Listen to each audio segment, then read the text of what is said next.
su yi riko da shi su rinka aiki da abin da yake cikin shi.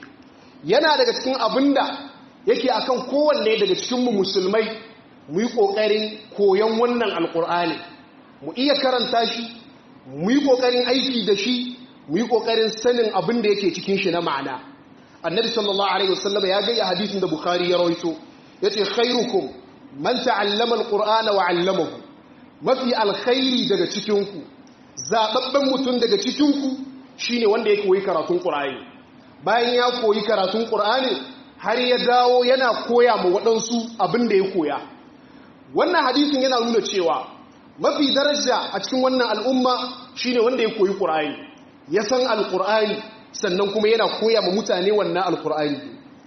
Ba karamar daraja ce ba karamar lada ake samu ba da falala musulmi ya samu kanshi yana zuwa a wurin da ake koyan Qur'ani yana koyan alqur'ani.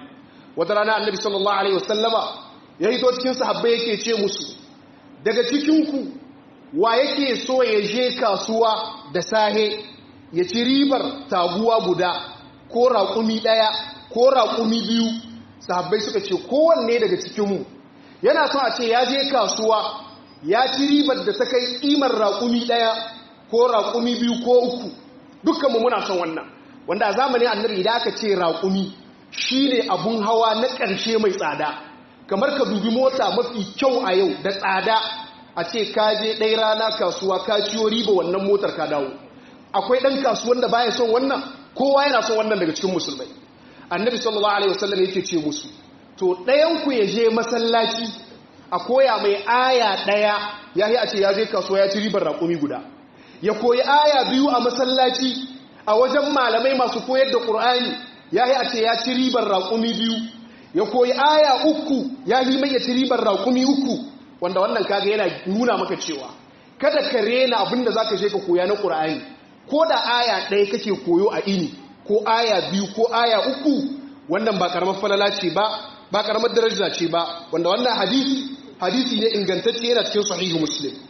Ya koyi wa musulmai na daga cikin ƙaurace ma alƙur'ani, musulmi ka samu kanka baka iya karatun ƙur'ani ba kuma baka danga koyon karatun nashi.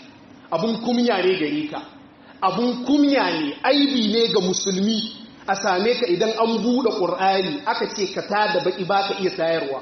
Wannan ba karamar kunya ce ba a kanka, wannan ba karamin aibi bane, kuma wannan wani nau'i ne na kaurace ma alqur'ani.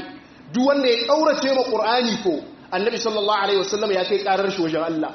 Wa qala ar-rasul ya rab inna qaumi ittakhadhu hadha al-qur'ana mahjura.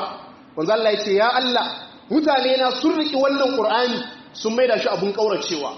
Mutane da dama ba su imani da shi, wadansu ba su karanta shi, wadansu ba su koyan shi, wadansu ba su aiki da shi. Yanzu mutum ba zai shi kumiya ba a matsayin shi na musulmi yana iya karanta jarida. Idan an yi mai sako yana iya karantawa, yana iya yi magana da yaren da ba na baban shi ba na mamman shi ba, ya iya turanci ko ya iya faransanci ko ya iya rubutawa da karantawa, amma kun bai iya karanta alkur'ani ba. Ka gaya min wani unhwani rayuwarka ta duniya kai maka idan ya zama to in an bude qur'ani baka iya karanta. Ya kai inda mun fifitar da ilimin zamani da na duniya akan ilimin alkur'ani. Mutum zai cire ɗaruruwan kuɗi miliyoyi saboda ya je karatun zamani ko karatun boko, amma ba zai iya zuwa ba ya kashe ko kwandala, ba zai iya zuba ma ɗan shi kuɗi ba don ya koyi wannan karatun alkur'ani. Wanda abinda ka zuba a wajen koyon karatun ƙur'ani, abinda ka kashe a wajen koyon karatun ƙur'ani akan kanka da 'ya'yanka, dukkan shi lada ce Allah yake rubuta ma. Ɗanka da ka sa ya koyi karatun ƙur'ani, duk lokacin da yake karanta ƙur'ani Allah yana baka lada, kuma za a zo gobe ranar tashin kiyama sanadiyar wannan ƙur'anin da ka sa ɗanka ya koya ya cece ka ya shigar da kai gidan aljanna. Amma yau da dama daga cikin mutane sai wanda Allah ya ma rahama, duniya ta shagaltar da mu da iliminta da kyalekelinta da kayan adonta, amma koyon ƙur'ani da iya karanta ƙur'ani ba kowa ya sha makai ba. Wannan an ɗauka cewa wannan aiki ne na malamai, wannan aiki ne na ɗalibai, amma sauran gama garin musulmai kamar su ƙur'anin ba da su yake ba. Ba za ka yi tambayar kanka ba, kana sallah duk yini za ka yi raka'a 17, amma ba ka taɓa koyon fatiha wajen kowa ba. Kuma ba ka jin kana damuwa wai anya fatihan nan da kake karanta cikin sallah tana da yi ko ba ta yi. ka'ida ce duk abinda baka koye shi wajen kowa ba ka tabbatar da cewa baka iya shi ba. Babu yadda za a yi a ce ka iya Qur'ani ba ka je ka koye shi ba. Komi iya larabcinka, komi shi larabcinka, duk yadda ka iya ta da bakin larabci ka san da cewa bakin Qur'ani na musamman